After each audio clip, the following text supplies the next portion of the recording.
Everyone, hope you're fine and doing great. Today I'm here with another new video in which I will tell you how you can reset your device to the factory setting in your Vivo Y75 5G. But firstly, if you are new to the channel, do subscribe and hit the bell icon so you can get the new videos.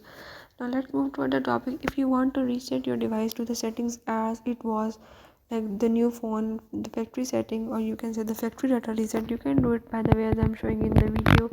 Just follow the steps and watch complete video so you can understand about the factory data reset.